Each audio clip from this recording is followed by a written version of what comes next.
castidade inspira a santidade. Hoje, 21 de janeiro, vamos conhecer a história de Santa Inês, virgem e mártir do século III, padroeira das jovens, das noivas e da pureza. Santa Inês pertencia a uma rica, nobre e cristã família romana. Isso lhe possibilitou receber uma educação dentro dos mais exatos preceitos religiosos, o que a fez tomar a decisão precoce de se tornar esposa de Cristo. Tinha apenas 13 anos quando foi denunciada como cristã. Para a Igreja, Santa Inês é o próprio símbolo da inocência e da castidade, que ela defendeu com a própria vida. A ideia da virgindade casta foi estabelecida na Igreja justamente para se contrapor à devassidão e aos costumes imorais dos pagãos. Inês levou até as últimas consequências a escolha que fez a esses valores. É uma das santas mais antigas do cristianismo e foi martirizada durante a 10ª perseguição ordenada contra os cristãos, dessa vez imposta pelo terrível imperador Diocleciano no ano de 304. Dotada de uma beleza incomum, recebeu inúmeros pedidos de casamento, inclusive do filho do prefeito de Roma. Aliás, essa foi a causa que desencadeou seu suplício em uma violenta perseguição contra os cristãos. Numa certa tarde de tempestade, o rapaz tentou tomá-la nos braços, mas foi atingido por um raio e caiu morto a seus pés. Quando o prefeito soube, procurou Inês com humildade e lhe implorou que pedisse a seu Deus pela vida de seu filho. Ela, erguendo as mãos e voltando os olhos para o céu, orou para que Nosso Senhor trouxesse o rapaz de volta à vida terrena, mostrando toda a sua misericórdia. O rapaz voltou e, percebendo a santidade de Inês, se converteu cristão. Porém, o prefeito viu aquela situação como um sinal de poder dos cristãos e resolveu aplicar a perseguição decretada por Diocleciano de modo implacável. Assim, Inês foi denunciada e, por isso, teria de ser enviada para a prisão. Mesmo assim, ela nunca tentou se livrar da pena em troca do casamento que fora proposto em nome do filho do prefeito, e muito menos negou sua fé em Cristo.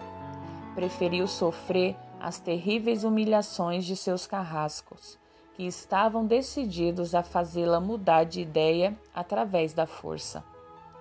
Arrastada violentamente até a presença de um ídolo pagão, para o incensar e o adorar, Inês se manteve firme em suas orações a Cristo, dizendo: Virgens, a Cristo consagradas não portarão tais lâmpadas, pois este fogo não é fé, mas o meu sangue pode apagar este braseiro. Podem me ferir com suas espadas, mas nunca conseguirão profanar meu corpo consagrado a Cristo. Depois foi levada a uma casa de prostituição para que fosse possuída à força, mas ninguém ousou tocar sequer no fio de seu cabelo, saindo de lá na mesma condição de castidade que chegou. Cada vez mais a situação ficava fora do controle das autoridades romanas e o povo estava se convertendo em massa. Para aplacar os ânimos, Inês foi levada ao circo e condenada à fogueira, mas o fogo prodigiosamente se abriu e não a queimou. Assim, o prefeito decretou que fosse morta por decapitação a fio de espada, naquele exato momento. Foi dessa maneira que a jovem Inês, com cerca de seus 13 anos, testemunhou sua fé em Cristo. No Tratado de Santo Ambrósio sobre as Virgens, lê-se que, por tradição, sabe-se que Santa Inês morreu aos 13 anos. Antes de seu martírio, manteve-se inalterável ao ser arrastada por pesadas e estridentes correntes. Não tinha ainda idade para ser condenada, mas estava já madura para a vitória. Assim, foi capaz de dar fé das coisas de Deus, uma menina que era incapaz legalmente de dar fé das coisas humanas, porque o autor da natureza pode fazer que sejam superadas as leis naturais, disse Santo Ambrósio. Seu enterro foi um verdadeiro triunfo da fé. Seus pais levaram o corpo de Inês e o enterraram num prédio que possuíam na estrada que de Roma conduz a Nomento. Nesse local, por volta do ano de 354, uma basílica foi erguida a pedido da filha do imperador Constantino, em honra a Santa Inês. Trata-se de uma das mais antigas de Roma, na qual encontra suas relíquias e sepultura. Na arte, Santa Inês é representada com uma ovelha e uma palma, sendo que a ovelha sugere sua castidade e inocência. Sua pureza martirizada faz parte até hoje dos rituais da Igreja.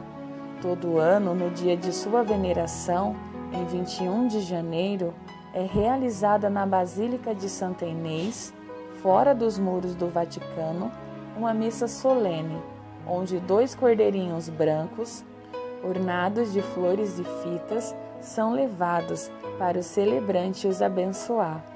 Depois, os mesmos são apresentados ao Papa, que os entrega a religiosas encarregadas de o guardar até a época da tosquia. Com sua lã, são tecidos os palhos que na vigília de São Pedro e São Paulo são colocados sobre o altar da Basílica de São Pedro. Posteriormente, esses palhos são enviados a todos os arcebispos do mundo católico ocidental, e eles os recebem em sinal da obediência que devem à Santa Sé, como centro da autoridade religiosa. Que, a exemplo de Santa Inês, possamos declarar: eu amo a Cristo, serei esposa daquele cuja mãe é virgem, o amarei e o seguirei. Que o Senhor Jesus nos conceda um coração puro e uma alma verdadeiramente decidida por Ele. Santa Inês, rogai por nós.